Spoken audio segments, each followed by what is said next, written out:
മഞ്ചേശ്വരം മണ്ഡലത്തിൽ UDF സ്ഥാനാർത്ഥി മണ്ഡലതല പര്യടനത്തിനും തുടക്കം കുറിച്ചു. എൽമകരി പഞ്ചായത്തിലെ മുണ്ടിത്തെടുക്ക പള്ളത്തു നിന്നാണ് AK മഷ്റഫ് രണ്ടാം ഘട്ട പര്യടനം ആരംഭിച്ചത്.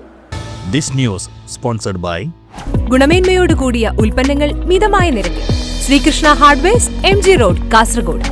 പഞ്ചായത്ത് തല കൺവെൻഷനുകൾ വളരെ വേഗത്തിൽ പൂർത്തിയാക്കിയാണ് മഞ്ചേശ്വരം മണ്ഡലം UDF സ്ഥാനാർത്ഥി AK മഷ്റഫ് രണ്ടാം ഘട്ടമായി വിപുലമായ മണ്ഡലം തല പര്യടനത്തിന് തുടക്കം കുറിച്ചത്. എൽമകരി ഗ്രാമപഞ്ചായത്തിലെ മുണ്ടിത്തെടുക്ക പള്ളത്ത് വെച്ച് രാജ്മോഹൻ ഉണ്ണിത്താൻ MP മണ്ഡലതല പര്യടനം ഉദ്ഘാടനം ചെയ്തു.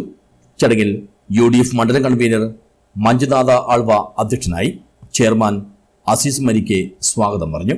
Karnataka Puttur MLA Ashok Rai, Karnataka PCC secretary AS Muhammad Kunhi, Kasaragod ജില്ലയിലെ നേതാക്കളായ ഹക്കിംകുന്നിൽ, JS Somashekhara, TA Moosa, M Abbas, AK Arif, Haris Toori, Harshad Orkkady, UK Saifulla Thangal, DMK Muhammad, Lakshmana പ്രഭു, പത്മനാഭ പൂജാരി, കുസുമാവതി, കൃഷ്ണപ്രസാദ് റായി തുടങ്ങിയവർ വിവിധ കേന്ദ്രങ്ങളിലെ പ്രചാരണ യോഗങ്ങളെ അഭിസംബോധന ചെയ്ത് സംസാരിച്ചു.